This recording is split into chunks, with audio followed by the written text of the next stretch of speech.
በሀገራችን በአሁኑ ሰዓት ከ670 በላይ ሀገር በቀልና የውጭ ሀገር በጎ አድራጎት ማህበራት እንደሚገኙ የሲቪል ማህበረሰብ ባለስልጣን ድርጅት መረጃም ያመለክታል።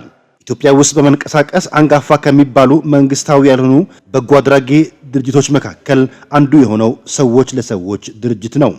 በጀርመንና በኦስትሪያ ህዝቦችና መንግስት የሚደገፈው ሰዎች ለሰዎች ግብረሰናይ ድርጅትም ነው። የልማት ስራዎች በኢትዮጵያም ከ43 ዓመታት በፊት የሰው ህይወትን በማዳንና በመልሶ በማቋቋም በጎ ተግባራት ስራ የጀመረው ሰዎች ለሰዎች ድርጅት በዕለት ደራሽ እርዳታም፣ በአካባቢ ጥበቃም፣ በውሃ ንጽህናም፣ በትምህርት፣ በጤናና በሰው ሀብት ልማት ሲያከናውኑ ቆይተዋል። ሀገራችንም ለአየር ንብረት ለውጥ የማይበገር አረንጓዴ ኢኮኖሚ ስትራቴጂ ቀርጻ ለመተግበር በመንቀሳቀስ ላይ ትገኛለች።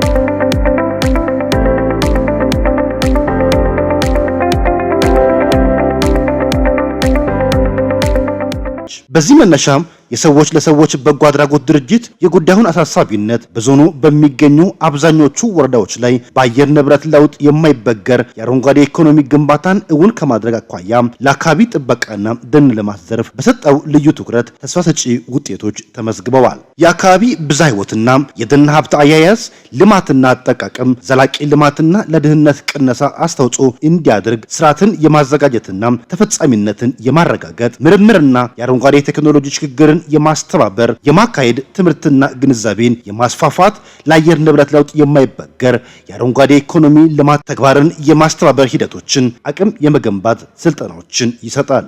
ግብርና ዘላቂ የሆነ ግብርና በተፈጥሮ ሀብቱም ዘላቂ የሆነ መሬት አስተዳደር ከሌለን ሌላው ብንሰራ ዋጋ የለውም በሚል ዘላቂ የሆነ የእርሻ ስራዎችን በመስራት ማለት ነው።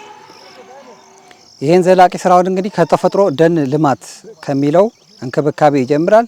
ውሃና አፈርን ከማቀብ በእርሻ ዘርፍም አፈርና ውሃን ከማቀብ ይነሳልና ይሄን ሲሰራ እንግዲህ ሜንሽን በግብርና ዘርፍ ብቻ እንኳን የተፈጥሮ ሀብት እንክብካቤ አለ፣ የአዝርዕት ልማት ጥበቃ አለ፣ የእንስሳት እርባታ ማሻሻል አለ፣ በክሮፕ ፕሮዳክሽንም እንደዚሁ በዚህ በዝርዕት ልማት የምንለው እና ኢሪጌሽኖችም ጓሮ አትክልቶችም ፍራፍሬዎችም ሰፋ ያለ ስራ ነው። የግብርና ብቻ ዘርፉ ብቻ እንኳን በጣም ሰፊ ስራ ነው። በጣም ሰፊ ስራዎች ናቸው የተሰሩት። በዚህ በቦረዳ በተፈጥሮ ሀብት እንደምንለው ደኖች ሰፋፊ ደኖች ኦልሞስት ተሸፍነዋል በዚህ በሰዎች ለሰዎች። ይሄን እንግዲህ ህብረተሰቡን የወረዳ ማህበረሰብን በማንቀሳቀስ የወረዳ ሴክተሮችን በማንቀሳቀስ ከማህበረሰቡ ጋር ሆነን የሰራ ነው ስራ ነው። ብቻችን የሰራ ነው ሳይሆን ጉድጓድ መቆፈር አለ፣ ችግኝ መትከል አለ። ማህበረሰቡ ነው የሚሰራው። እኛ ልናደርግ የምንችለው ምንድነው? ስልጠና፣ ቁሳቁስ፣ ችግኙን አፍልተን ደግሞ የሚፈለግበት ሌቭል ላይ ማቅረብ። በተለይ የዚህ የቴክኖሎጂ ጋፕ ካለ ስልጠና ከፓኬጅ ጋር ነው የምንሰጣው። ሁሉም ነገር ከፓኬጅ ጋር። አሁን ንብ ለምሳሌ እኛ ስናሰለጥን የንብ ቀፎ ማደል ብቻ አይደለም፣ አብረን ስልጠናውንም ሁሉንም አካሂደን ነው ለአርሶ አደሩ የምንሰጠው ከነቁሳቁሱና ይሄን ክፍተቶቹን ከእውቀት ያለው ክፍተትም በመዝጋት ነው የምንሄደው።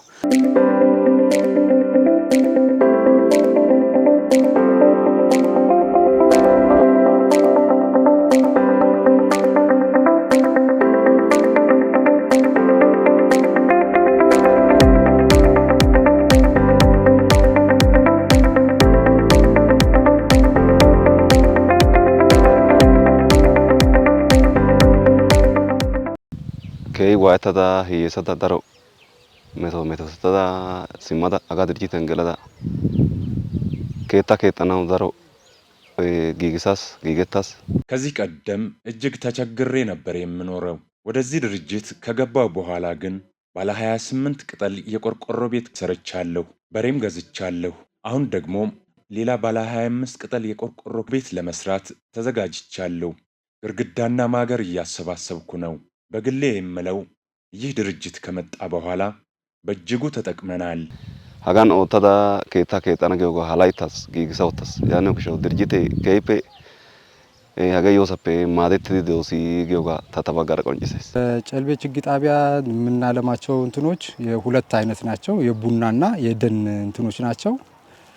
ከነዚህ ውስጥ ያው ቡና ያው በሰፊው እስከ 200 ከ250 እስከ 300 ሺህ እናፈላለን።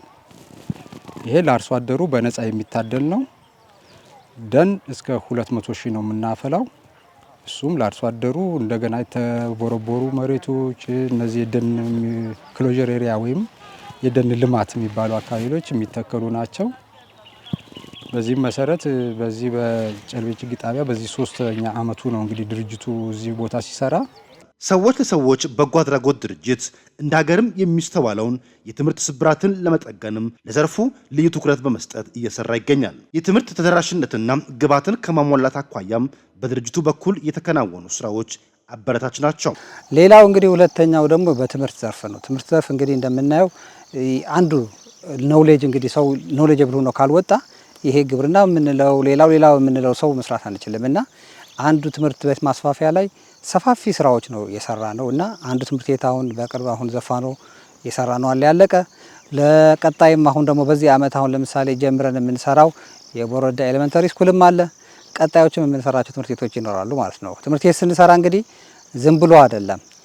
ለምሳሌ ቁሳቁሶቹ በሙሉ አሁን ለምሳሌ ቆርቆሮው፣ የትሬሱ፣ የዚህ ይሄ መዋቅር ሁሉ የሚመጣው መስተዋቱ ሁሉ የሚመጣው ከውጭ ነው። ስታንዳርዱን ጠብቆ መሰራት ስላለበት ፈርኒቸሩ፣ ወንበሩ ቁጭ የሚሉበት አይታችሁ ከሆነ በብረት ከብረት ወጥ ብረት ነው የተሰራውና ይሄም በቀላሉ እንዳይሰበር ከሚል በስነ ስርዓት ዱሬ ቢሆን ሌላ ቁሳቁሶችን በሙሉ እናሟላለን። ለአስተማሪዎቹ የሚፈለግበት ቁሳቁስ አለ እናሟላለን። የቴክስት ቡኮችን እናሟላለን ማለት ነው። ስለዚህ ፉሊ ኢኩብድ አድርገን ነው የምንወጣው። ትምህርት ቤትን መገንባት ብቻ ሳይሆን ፉሊ ኢኩብድ አድርገን እንወጣለን ማለት ነው።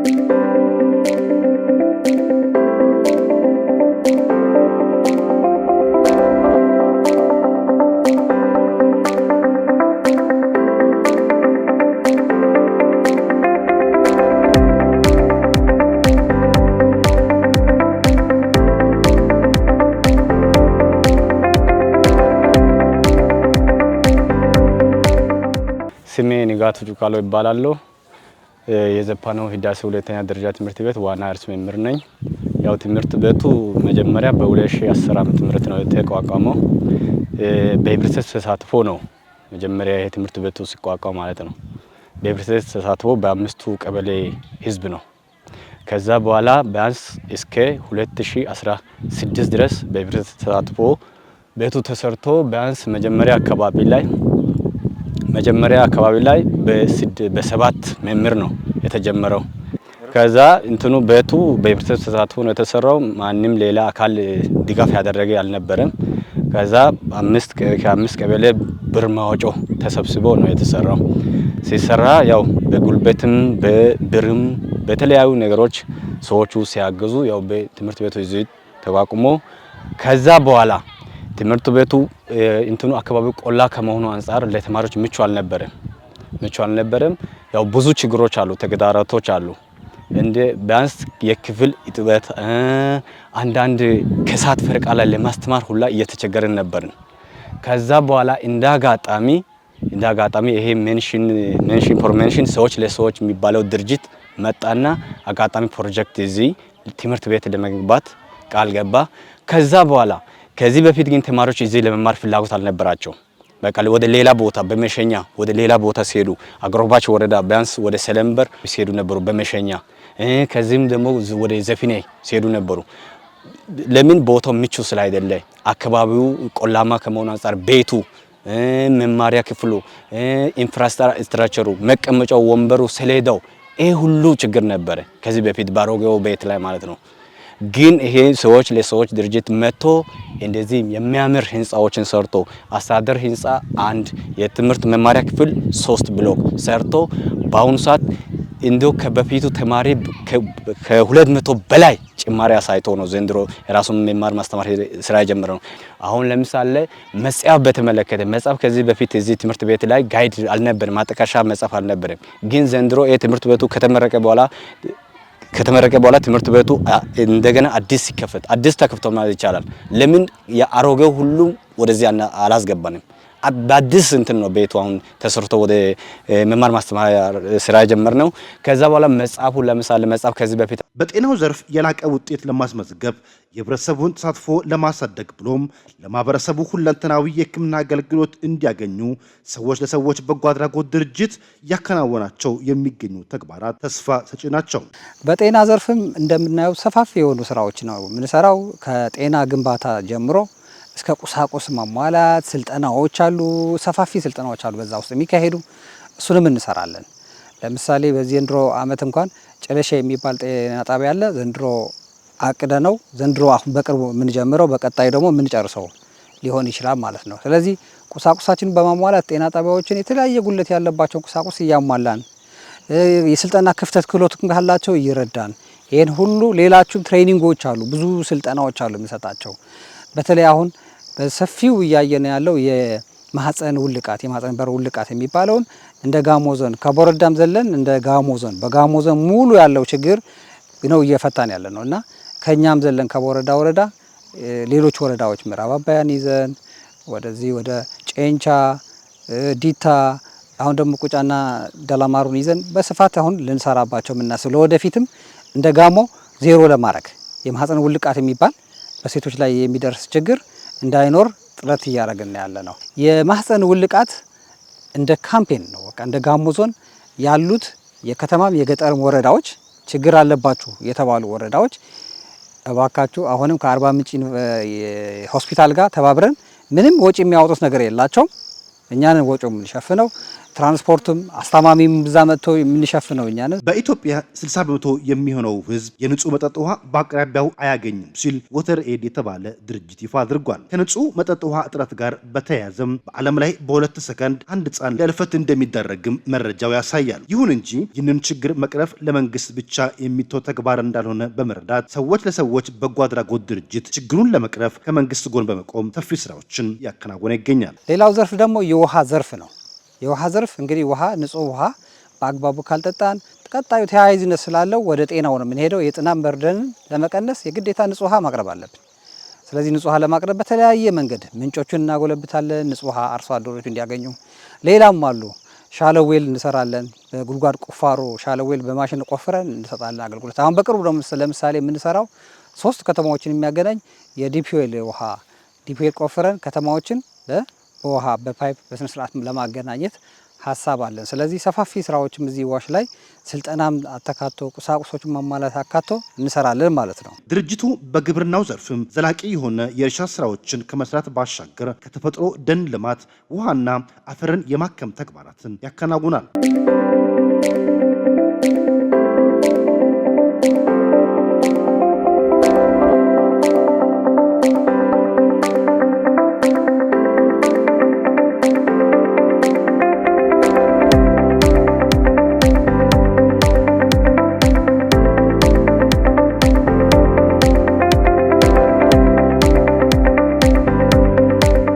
በሀገራችን መንግስታዊ ያልሆኑ በጎ አድራጎት ድርጅት መካከል ሌላኛው ደግሞ የኢትዮጵያ ካቶሊካዊት ቤተክርስቲያን ስኮር ፕሮጀክት ነው።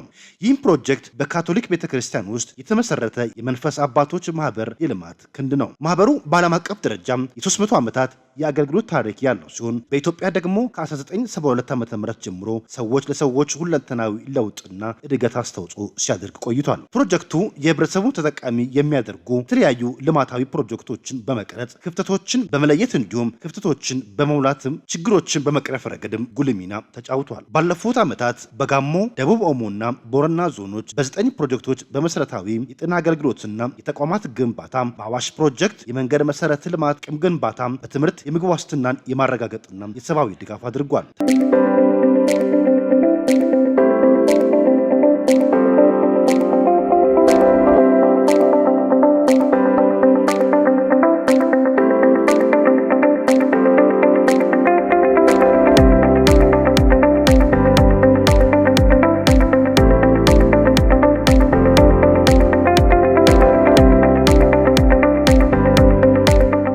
ታዲያም ይህ በቅርቡ ከ1.2 ሚሊዮን ብር በላይ የሚገመት አነስተኛ የሞተር ጀልባ ከደህንነት አልባሳት ጋር ለጨንቻ ወረዳ ድጋፍ አድርጓል። ለጀልባው 1.2 ሚሊዮን ብር በላይ ወጪ የተደረገ ሲሆን በአንድ ጊዜ 15 ሰዎችን የመጫን አቅም ያለው ሲሆን የጨንቻ አካባቢ ለቱሪዝም ምቹ በመሆኑ ወጣቶችም ከዚህ በበለጠ በመስኩ ተሰማርተው ትርፋማ እንዲሆኑ ያግዛቸዋል።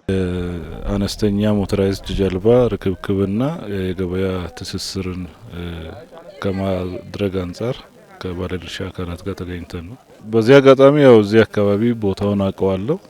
ልጆች ደግሞ በራሳቸው ቅድም በአነስተኛ በጣውላ ጀርባ ሲሰሩም አስተውል ነበረ። አጋጣሚ በምንሰራበት ፕሮጀክት ደግሞ እዚህ አካባቢ ድሮ ስሬዱ የነበሩ ዶነሮችን አገኘን። ኮንሰፕት ኖት እንድንጽፍላቸው ጠየቁን።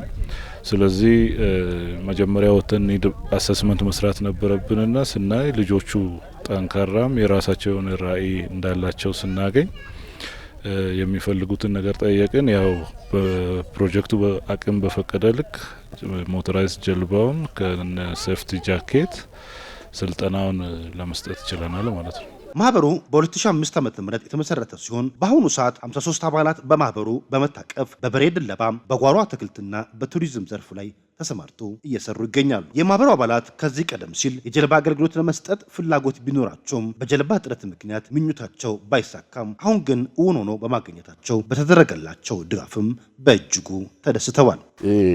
ካቶሊክ ስኮር በሚለው ድርጅት በኩል ትንሽ አሁን የሞተር ጀልባ አግኝተን እውነት ለመናገር እግዚአብሔር ይመስገን ጥሩ ውጤት እናስመዘግባለን ብለን አስበናል። ያው ብዙ አልሰራንም ገና ስራው ላይ እየገባን ነው። ጥሩ ውጤት እናስመዘግባለን ብለን እናስባለን። እኛ ያው በድሮ ጀልባ ማለት 10 ብር 20 ብር 15 ብር እየተቀበለን በሷ ጀልባ እየሰራን ነበረ። ከዛ በኋላ ብር አጠራቅመን በረገስተን ምናም ደልደልብን ነበረ። ጓሮ አታክልት እየሰራን ነበረ በሷ ጀልባ እየሰራን። ከዛ በኋላ አሁንም ይሄ ጀልባ ስለመጣ በጣም ብዙ ራዕይ ነው የያዝ ነው።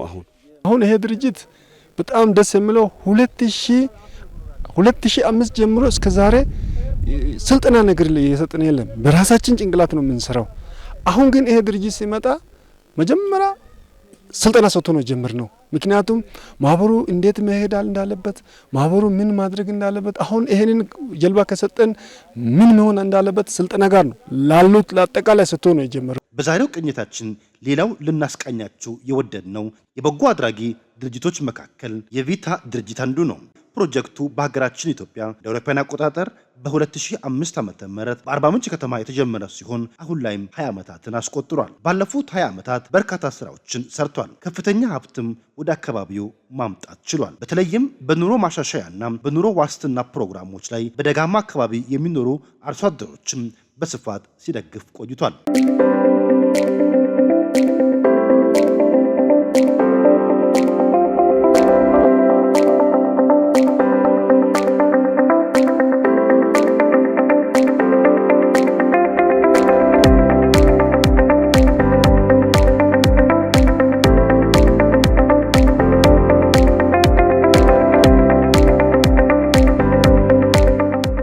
ልዩ ልዩ ፕሮግራሞች ላይ ትኩረት አድርጎ የሚሰራው ቪታ ፕሮጀክት በግብርና መተዳደሪያና በምግብ ዋስትና ፕሮግራም ሲሆን ሌላኛው ደግሞ ግሪን ኢምፓክት ፓውንድ ናቸው። ቪታ ፕሮጀክት በግብርና መተዳደሪያ የምግብ ዋስትናና የምግብ ፕሮግራም በጋሞ ዞን ከሚያከናውናቸው በጎ ተግባራት መካከል የጨንቻ ወረዳ ይጠቀሳል። በአካባቢው ዘመናዊ የእርሻ ስርዓትን በመዘርጋት በርካታ አርሶ አደሮች የአገልግሎቱ ተጠቃሚ እንዲሆኑ አድርጓል። ባለፉት 13 ዓመታት ውስጥም ከ6000 በላይ አባወራዎችን በምርጥ ዘር ብዛትና በሌሎችም ተጠቃሚ አድርጓል። በዞኑ በጨንቻ በካምባ ዙሪያ ወረዳ፣ በወንኬ ወረዳ፣ በምዕራብ አባያና አርባ ምንጭ ዙሪያ ወረዳ ለሚገኙ ማህበራት ድንች በማቅረብ ለሌሎችም ተሞክሮ ሊሆን የሚችል ተግባራትን አከናውኗል። ለዚህ መሰረቱ ደግሞ ቪታ ፕሮጀክት ነው።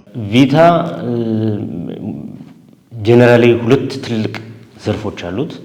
ሁለት ፕሮግራሞች አሉን። አንደኛው ፕሮግራማችን የግብርና መተዳደሪያና ምግብ ዋስትና ፕሮግራም ይባላል። ሁለተኛው ደግሞ ግሪን ኢምፓክት ፈንድ የሚባል ትልቅ ፕሮግራም አለን። እንግዲህ ቪታ 7-8 ፕሮጀክቶች ቢሰራ በእነኚህ ሁለት ፕሮግራም ስር ሆኖ የተገበሩ የሚገኙ ናቸው። ቪታ በስፋት የሚታወቀው በድንች ነው። ምናልባትም ጨንቻ አካባቢ ነው መጀመሪያም የሚጀምረው። ጭንቻ አካባቢ አርሶ አደሮችን በማሰልጠን ለአካባቢው ተስማሚ የሆኑ ዘሮችን በማምጣት በማህበራት ሆኖ ድንች ዘር እንዲያመርቱ የሚበላ ድንች እንዲያመርቱ በማድረግ ዘመናዊ የእርሻ አሰራርን በማስተማር በርካታ አርሶ አደሮችን ተጠቃሚ አድርገዋል። እንግዲህ እኛ ባለን ስታቲስቲክስ በባለፉት 13 ዓመታት ውስጥ ከ60 ሺህ በላይ አባወራዎችን በምርጥ ዘር ብዜትና የምርጥ ዘር ድንች ተጠቃሚ እንዲሆኑ የተደረገበት ሂደት የድርጅቱ ትልቅ የሚባለው ተግባር ምናልባት በክልልም በዞን መንግስትም በተደጋጋሚ ሽልማት ያስገኘልን የሥራ ዘርፍ ነው።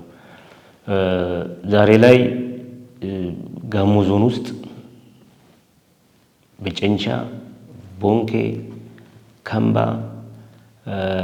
የተወሰነ ምዕራብ አባያና አርባ ምንጭ ዙሪያ ወረዳ ላይ ያሉ ማህበራት አይደለም ለዞናችን በክልል ደረጃ ድንች አቅራቢ ተብለው ተደጋጋሚ የተሸለሙ ያሉት ማህበራት ምንጩ ከዚህ ፕሮጀክት ነው ማለት ነው።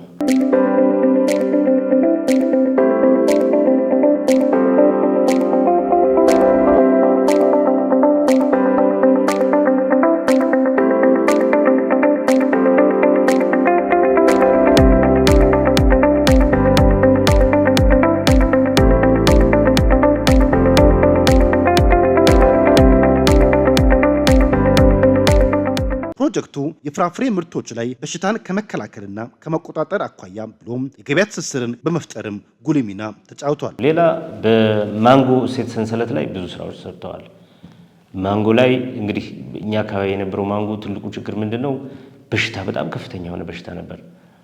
ምናልባት ድሮ ከዚህ ከአዲስ አበባ ስንመጣ ከላንቴ ጀምሮ ማንጎ እየተደፋ የበሰበሰ ሽታ ሁሉ ሰውን የማያሳልፍበት ዘመን ሁሉ ነበርና ያ ሁሉ እንዲቀየር ትልቅ ሚና ተጫውተዋል። በሽታ የመከላከል ስራ፣ ዝርያን የማሻሻል ስራ፣ ገበያ እንትን በማገናኘት ሸዋ ውስጥ አዲስ አበባ ውስጥ አካባቢ የሚገኙ ፋብሪካዎች ጋር የህብረት ስራ ማህበራትን ሊንክ በማድረግ ምርታቸው የተሻለ ዋጋ እንዲያገኝና ወደ ጁስ ወይም ወደ ሰሚ ፕሮሰስ እንትን እንዲደርስ ትልቅ ሚና ሲጫወት ቆይቷል። ቪታ ፕሮጀክት ግሪን ኢምፓክት ፋውንድ ላይ ደግሞ በአየር ንብረት ለውጥ ጋር በተያያዘ የሚሰራ ሲሆን በተለይ የእናቶችና የሴቶችን ጫና በመቀነስ ጤንነታቸው እንዲጠበቅም እየሰራ ይገኛል። ሁለተኛው ፕሮግራማችን ቅድም እንዳልኩት ግሪን ኢምፓክት ፈንድ ይባላል። ግሪን ኢምፓክት ፈንድ ይሄ ከአየር ንብረት ለውጥ ጋር ተያይዞ የምንሰራቸው ስራዎች ናቸው። ችግኝ ተከላ ስራዎች አሉ። ከዛ ባሻገር ግን ትልቁ የምንለው አንዱ ፕሮግራማችን የጋሞና ጎፋ ዞኖች ከሶስት ጉልቻ ነፃ የማድረግ ፕሮጀክት አለን። ይሄ ፕሮጀክት እንግዲህ በጣም ትልቅ ሀብት ይዞ የመጣ ፕሮጀክት ነው። የእንትኑ መነሻ ምንድነው? የኛ የገጠሩ ክፍል አበሳሰላችን ዘመናዊ አይደለም። ሶስት ጉልቻን በብዛት እንጠቀማለን። ሶስት ጉልቻ በመጠቀማችን ምን አለ ክፍት ስለሆነ ሶስት ጉልቻ አንድን ነገር ለማብሰል ከፍተኛ የሆነ ኃይል እንድንጠቀም ያስገድደናል። ያን ስናደርግ ደግሞ ከፍተኛ የሆነ ማገዶ እንጠቀማለን ማለት ነው። ከፍተኛ የሆነ ማገዶ ስንጠቀም አንደኛ የደን ሀብታችንን እያጣን ነው የምንሄደው። ሁለተኛ ደግሞ የካርቦን ኤሚሽን አለ፣ የጭስ ልቀት አለ፣ የካርቦን ልቀት አለ። ስለዚህ በቤተሰብ ደረጃ ከጤና አንጻር ካየ ነው ህፃናትና ሴቶች ይለበለባሉ። በጭስ የመታፈን አለ። እድሜያቸው ሳይደርስ አይናቸው የመሞጭሞጭ ነገር ይሄ በስፋት በገጠሪቱ የኛ አካባቢ የምናየው ነገር ነውና ይሄን ከመከላከል አንጻር ብቻ አይደለም ወጪን ከመቀነስ አንጻር እና ያሉንን የደን ሀብት ላለማጣት ሲባል ትልቅ ፋይዳ ያለው ፕሮግራም ነው። በማቴሪያል እቃ ገበያ ትስስርና መኪና እዚሁ ተረክቦ በመጫን በማሰራጨት ብቻ ሳይሆን ብዙ ማቴሪያል እቃም ጭምር ስለሰጡን በእውነት ቪታዎችን ሳናመሰግን አናልፈም። 8 ሞልድ አግዘውናል። ይሄው የምታዩት ያ እንትን የምታዩት አሸዋ መለኪያ ሁሉ እሱም ከነሱ ወስደናል። የምታዩት ታንከር ቪታ ሰጥቶናል። ገበያ ትስስር ፈጥሮ እንዲህ ተጭኖ መሄድ ለኛ ትልቅና ትልቅ ዋጋ አለው። በቃ ሸዱን ለመስራት ያበቃን የቦለኬት እቅድ ለመያዝም ያበቃን የቪታ ውጤት ነው። ቪታዎችን በእውነት ሳላመሰግን አላወልፍም።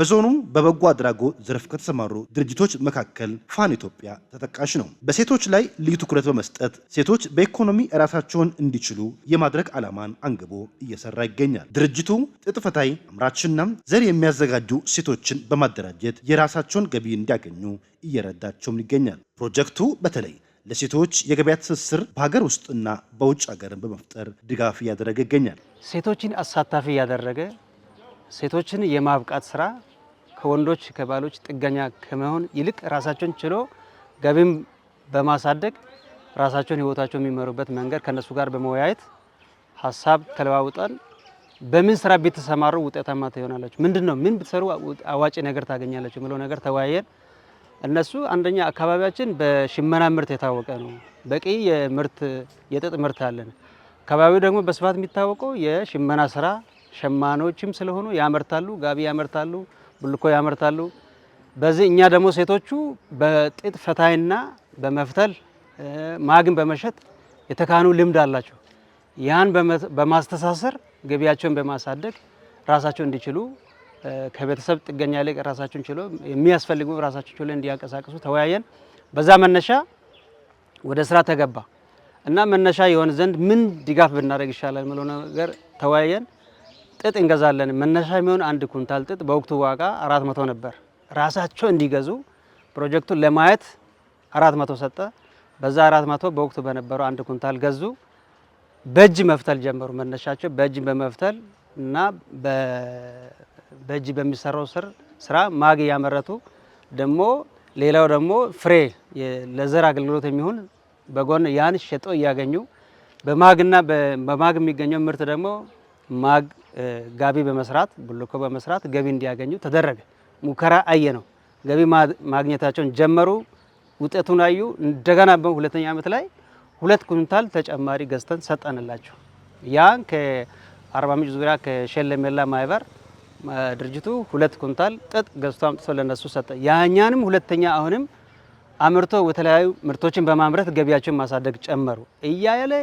እያለ ማደግ ሲጀምር ምንድነው ጎን ለጎን አንደኛ ማግን በማምረት ማግ በገበያ ይሸጣሉ፣ ቡልኮ በማምረት ቡልኮን ይሸጣሉ። ይሄ ምርት ምንድነው የተፈጥሮ ነው። ስለዚህ የተፈጥሮ ምርት በማምረት እያገኙ መጀመሪያ የገባ ነው የተፈጥሮ ኦርጋኒክ ጥጥ በአርሶ አደሮች የተጀመረ በሴቶች ገበያ ትስስር ተፈጠረ። ምርታቸውን አንደኛ ኦርጋኒክ ስለሆነ በጥሩ ዋጋ እንዲያገኙ ገበያ ፈላጊዎች እንዲያገኙ ጥሩ ምርት እንዲያገኙ በማለት ሌሎችን ምርታቸውን ራሱ ውጭ ሀገር ድረስ እንዲሸጡ ገበያ በማፈላለግ ኦርጋኒክ የሆነ አንደኛ ጃኬት በማምረት ኮፒያ በመስራት የተለያየ ነገር ገቢ እንዲያገኙ ፕሮሞት እያደረግን ነበርና በተጨማሪም ለሴቶች የአቅም ግንባታ ስልጠና በመስጠትም ብቁ እንዲሆኑም አድርጓል። ከዛ ከ400 የተጀመረው በ2017 16 ፕሮጀክቱ ከዚህ በፊት አንደኛ 14 ኩንታል ከ2 ኩንታል ከነበረበት ወደ 4 ኩንታል 10 ኩንታል እያለ 14 ኩንታል ዘር ድጋፍ አደረገ። ያ ገቢ ዲፖዝ እያደረጉ ራሳቸው እንዲችሉ ወደ ደግሞ ቀስ ከጊዜ ወደ ጊዜ ገበያ እየጨመረ ስለመጣ ገበያ እነሱ ምርት በራሳቸው ችሎ ከኛ ድጋፍ ወጥቶ ራሳቸው ችሎ እንዲያንቀሳቀሱ በቂ ስልጠና መስጠት ጀመረ። ስልጠናዎችን አንደኛ የአቅም ግንባታ ስልጠናዎች ተሰጥቷል። እነዛ የሲድ አዘገጃጀት ላይ፣ የፋይናንስ አያያዝ ላይ፣ የኳሊቲ አመራረት ላይ፣ ጥራት አደራደር ላይ፣ መዝገብ አያያዝ ላይ ፕሮጀክቱ በቂ ስልጠናዎች ሰጥቷል። ከአሰራሩ ጀምሮ የኮኦፕሬቲቭ አሰራርም ሂደት በተከተለ መልኩ የወረዳ ባለሙያዎችን በመጋበዝ የዞን ባለሙያዎችን በመጋበዝ ያስፈልጋሉ የሚባሉ እውቀት ያላቸው ሰዎችን በመጋበዝ ለነሱ ምቹ ግራንድ እንዲኖራቸው እነዚህ ሰዎችን ሙሉ በመጋበዝ በቂ ስልጠና ተሰጥቷል። ሌላኛው በዛሬው ቅኝታችን የምንዳስሰው ደግሞ ፒፕል ኒድ ግብረሰናይ ድርጅት ሲሆን በኢትዮጵያ በተለያዩ አካባቢዎች ብሎም በጋሞ ዞን ምዕራብ አባይ ወረዳ እየሰራ የሚገኝ ድርጅት ነው። ስፍራው በብዛት ውሃማ አካባቢ ከመሆኑም ጋር ተያይዞ በጄኔሬተር ከርሰ ምድርን ፓምፕ በማድረግ ለማህበረሰቡ ያዳርሳል። ልዩ ልዩ የግንዛቤ ማስጨበጫ ስልጠናዎችን በመስጠት ወጣቶቹ ብቁ እንዲሆኑ እያደረጋቸው ይገኛል። ፒፕል ኒድ ግብረሰናይ መንግስታዊ ያልሆነ ግብረሰናይ ድርጅት ሲሆን በአብዛኛው እንደ ጋሞ ዞን ምዕራብ አባያ ላይ ነው የሚሰራው። በደቡብ ክልል ወላይታ፣ ቡሌሆረን፣ ኦሮሚያ ክልልን እነዚህ ሆሳናን አካባቢ ላይ ጨፌን ይዞ ወደ 4 የሚሆኑ ተቋማትን ይደግፋል።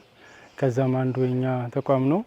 በ2016 ነው ስራውን የጀመረው ምዕራብ አባያ ላይ። ስለዚህ ምዕራብ አባያ ላይ ሲጀምር በአብዛኛው ዲፓርትመንቱን ለመክፈት ጥናት አድርጓል። ሌበር ማርኬት ስቴዲ ሲያደርግ ምዕራብ አባያ አብዛኛውን ፓርት ቆዳው ስፋቱ ውሃማ ስለሆነ ውሃ ይዘት ያለው ከመሆኑ ጋር ተያይዞ በጀነሬተር የከርሰ ምድር ውሃን ፓምፕ ለማድረግ ጀነሬተሮች በስፋት የሚጠቀሙበትና ውሃን በአግባቡ ኮንትሮል አድርጎ ለማህበረሰቡ ለማድረስ እና ከዛ ጋር ተያይዞ በመሰረታዊ በሁለት እንትኖች ላይ ትኩረት አድርጎ ነው የሚሰጠው። በኤሌክትሮሜካኒካል ጀነሬተር ጥገና እና ፓምፕ ዙሪያ ላይ ሲሰጥ፣ በሌላኛው በኩል በውሃ በከርሰ ምድር ውሃ ላይ ትኩረት አድርጎ እየሰጠ ያለ ድርጅት ነው። ስለዚህ በመደበኛ ስልጠና እየሰጠ ነው፣ በአጫጭር ስልጠናም እየሰጠ ነው። ከዛ አንጻር በ2016 አጫጭር ስልጠና ወንድ 13 ሴት 8 21 የሚሆኑ ሰልጣኞችን ተቀብሎ ጀምሯል። ከዛ 2017 ላይ በመደበኛ ፕሮግራም 10 ወንድ 10 ሴት 8 18 ሲሆን በደረጃ 2 ላይ ደግሞ 4 ወንድ 4 ሴት 3 ድምር 7 ሲሆኑ በአጠቃላይ 25 የሚሆኑ ሰልጣኞችን ይዞ ያስከተለበትና በ2018 ስልጠና ምዝገባ ጀምሯል። ከዛ አንጻር የደረጃ ለደረጃ 3 የሚሆኑ ግብአቶችን ከደረጃ 1 አምስቶ እስከ ደረጃ 2 ደረጃ 3 እያሉ ግብአቶችን በየሌቭሉ እያስገባ ነው ያለው። ከዛ አንጻር በርካታ ስራዎችን ሰርቷል። እሱንም ሾፕ ገብተን ከግንባታ አንስቶ ሾፕ ላይ ማቴሪያል ግብአቶች ምን ይመስላሉ የሚለውን ማየት እንችላለን። በ2018 አብሮናል ሶፍትዌር ካምፓኒ ጋር በጋራ በመሆን ዲጂታላይዜሽን ኦልሞስት ጀምረናል። ይህን ውል ለማድረግ ከሶፍትዌር ካምፓኒ ጋር ለተቋሙ ማህበረሰብ ግንዛቤ ፈጥሯል። በቅርቡ ይህንን ፋንክሽናል ለማድረግ ሁለቱ የዋይፋይ መስመር ማደግና ሲስተሙ መጨመር ስላለበት ይህንን ከአርባ ምንጭ ቴሌ ጋር በመጻጻፍ አሁን የነበረውን በኢትዮ ኮደርስ የመንግስትን የትኩረት አቅጣጫም ስለሆነ ያንን አቅም ለማሳደግ ከ2 ሜጋባይት ወደ 20 ሜጋባይት በማሳደግ ኦልሞስት የተሻለ አገልግሎት ለመስጠት ዲጂታል ሲስተምን ጀምረናል። ይህንንም ያው ሬጅስትራር ላይ ያለውን ሲስተም ማየት ተችሏል ማለት ነው።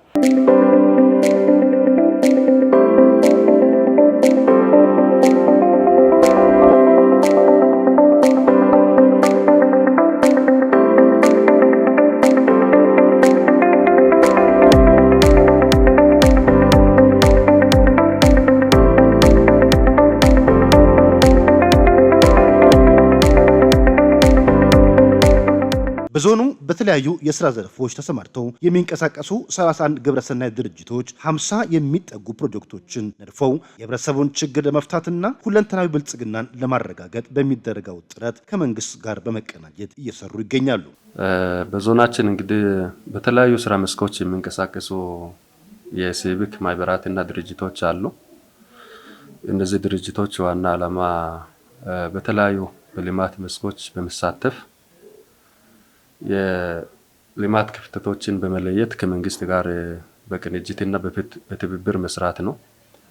ከዚህ አኳያ በዞናችን 31 ሲቪክ ማህበራትና ድርጅቶች አሉ። እነዚህ ድርጅቶች ደግሞ በስራቸው 50 የሚሆኑ ፕሮጀክቶችን አቅፈው የሚንቀሳቀሱ ናቸው። በእነዚህ ፕሮጀክቶች አማካኝነት የተለያዩ ስራዎች በዞናችን ተከናውነዋል።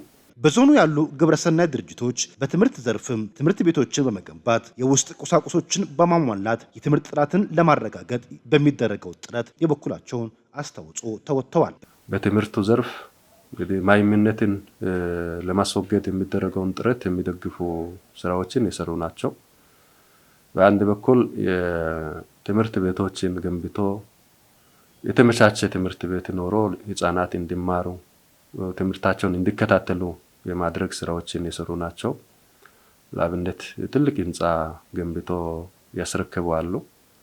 ይሄ የትምህርት ስራውን ከማጠናከር የትምህርት ጥራትን ከማስጠበቅ አንጻር ትልቅ ሚና ያለው ተግባር ነው። ህንፃ ገንብቶ መስጠት ብቻ ሳይሆን የውስጥ ቁሳቁሶችን ከማሟላት ጋር ተያይዞ እየተሰሩ ያሉ ስራዎች አሉ። ለትምህርት ጥራት አስፈላጊ የሆኑ ግብዓቶችን የማሟላት የመደገፍ ተማሪዎችንም ደግሞ በተለያየ መንገድ የመደገፍ ስራዎች እየተሰሩ ይገኛሉ በእነዚህ ማህበራት። በተጨማሪም በሴቶችና ህጻናት በህጻናት ፍሰት በህጻናት ጉልበት ብዝበዛና ሌሎችን ጥቃቶችን ከመከላከልና ከመቆጣጠር ረገድ አመርቂ ውጤት አስመዝግበዋል። በጤናው ዘርፍም ቢሆን ጤንነቱ የተጠበቀ ህብረተሰብ ለመገንባት በሚደረገው ጥረት የራሳቸውን አሻራ እያስቀመጡ ይገኛሉ። በተለይ የጤና ተቋማትን በቁሳቁስና በተለያዩ ነገሮች እየረዱ ይገኛሉ። በተጨማሪ ከጤና ማኳያ የጤንነቱ የተጠበቀ ህብረተሰብ ከመገንባት አንጻር የተሰሩ ያሉ ስራዎችን የሚያግዙ የሲቪል ማህበረሰብ ድርጅቶች አሉ። የጤናውን ዘርፍ በተለይ የጤና ተቋማትን በቁሳቁስ ከመደገፍ ከማገዝ አኳያ የውስጥ ጉድለቶቻቸውን ከመሙላት አኳያ የሚሰሩ ድርጅቶች አሉና እሱም ሊበረታታ የሚገባ ነው። በዛ ውጪ በሴቶችና ህጻናት ላይም እየሰሩ ያሉ ግብረሰናይ ድርጅቶች አሉ። በተለይ የህፃናት ፍሰት ከመቆጣጠርና ከዛ ጋር ተያይዞ በተለይ ጉልበት ብዝበዛ ከመከላከል አንጻር ከመንግስት ጋር በቅርበት በቅንጅት የሚሰሩ ግብረሰናይ ድርጅቶች አሉ። ይሄ ስራ ተሰርቶ ደግሞ የታየና የተመዘገበ ለውጥ አለ፣ ውጤት አለ። በግብርናው ዘርፍም ዘመናዊ ግብርናን በማስፋፋት በዝናብ አጠር አካባቢዎች መስኖ በመገንባት የዝናብ ጥገኛ እንዳይሆኑ እየተሰራ ይገኛል። የንጹህ መጠጥ ውሃ ሽፋን ከማሳደግ ጋር በተገናኘ በዋናነት በወረዳዎች ላይ ከመንግስት ጋር በመሆን እየተሰራ ይገኛል። በዚህ ምክንያት በቂ ባይሆንም በከፍተኛ መጠን የንጹህ መጠጥ ውሃ ሽፋን እየተደረገ ይገኛል። ሁለንተናዊ ብልጽግና ከማረጋገጥ አኳያ መንግስት ሰፋ ያለ ውጥን ይዞ ነው የሰራ ያለውና መንግስት በሚሰራው ስራ ደግሞ የሲቪክ ማህበራትና ድርጅቶች ስራም የራሱ የሆነ የጎላ አስተዋጽኦ አለውና ይሄንን አስተዋጽኦ ከማበርከት አኳያ በግብርናው ዘርፍ ምርትና ምርታማነትን በማሳደግ ግብርናው ለኢኮኖሚው ማበርከት የሚገባውን የላቀ አስተዋጽኦ እንዲያበረክት ከማድረግ አኳያ እነዚህ ድርጅቶች ከፍተኛ የሆነ ስራ እየሰሩ ይገኛሉ። በተለይ የዘመናዊ ግብርናን ከማረጋገጥ አንጻር አዳዲስ አሰራሮችን እያመጡ አርሶ አደሩ እንዲላመድ ያደረጉ እንዲሰፋም የተደረገ ያለበት ሁኔታ ነው ያለው። ምርቱን ከማሳደግም አንጻር የተሰሩ ስራዎች በውጤት የታጀቡ ናቸው። ከግብርና አንጻር እንግዲህ የግብርና ትራንስፎርሜሽን እናረጋግጣለን ብለን ነው የሰራን ያለ ነው። ይሄንን የሚደግፍ ስራ የሚሰሩ የሲቪክ ማህበራትና ድርጅቶች አሉ።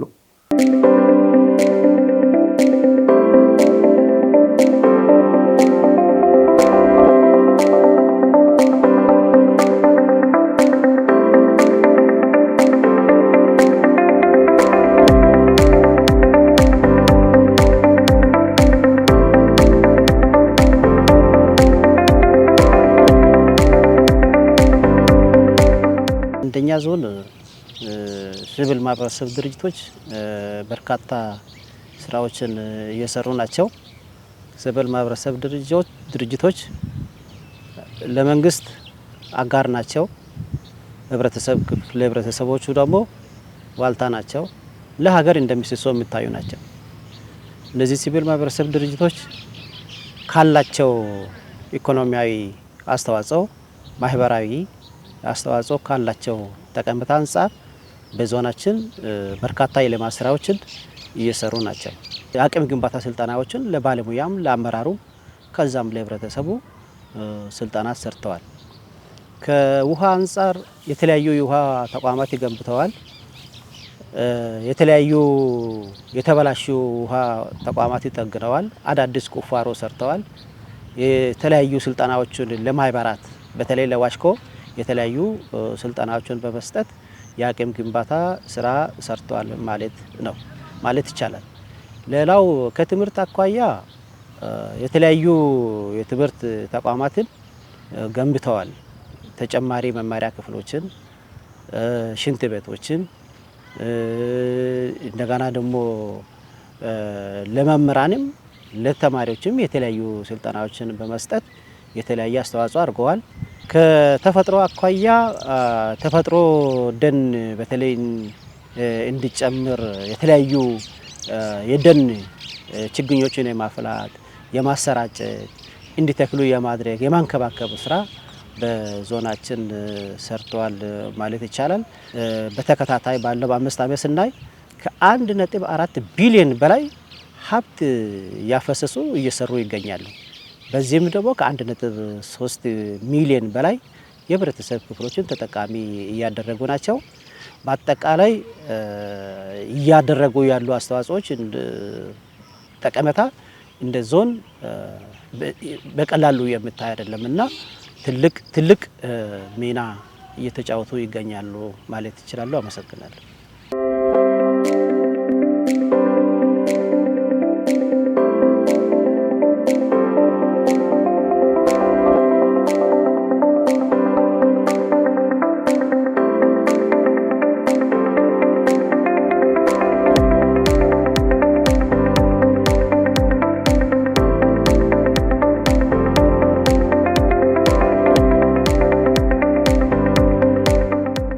አጠቃላይ በዞናችን ቅድም እንዳነሳውት 31 የሲቪል ማህበረሰብ ድርጅቶች በስራቸው 50 ፕሮጀክቶችን አቅፈው ይንቀሳቀሳሉ ያለው በእነዚህ ፕሮጀክቶች አማካኝነት የተጠቃሚ ሆነው ህብረተሰብ በጥቅልሉ ወደ 1.3 ሚሊዮን የሚደርስ ነው።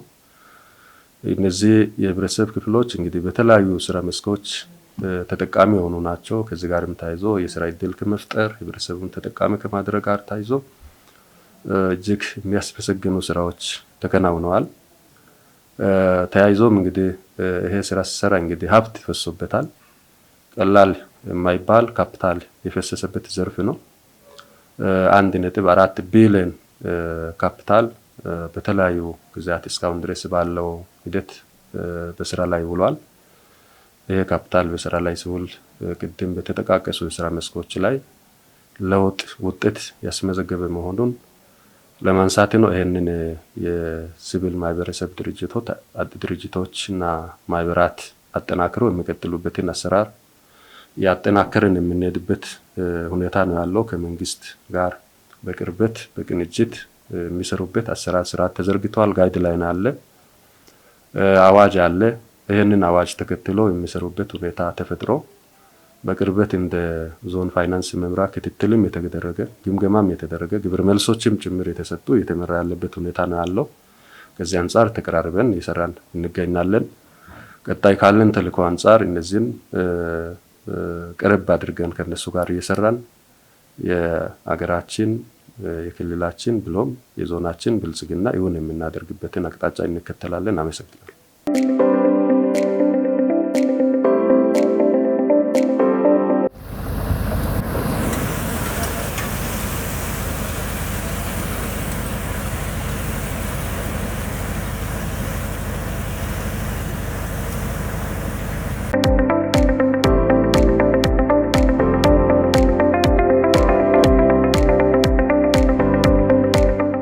በእነዚህ በ31 ግብረሰናይ ድርጅቶችና በስራቸው ከሚገኙ ከ50 በላይ ፕሮጀክቶች አጠቃላይ ወደ 1.3 ሚሊዮን ለሚጠጉ የህብረተሰብ ክፍሎች የስራ ዕድል ፈጥረዋል።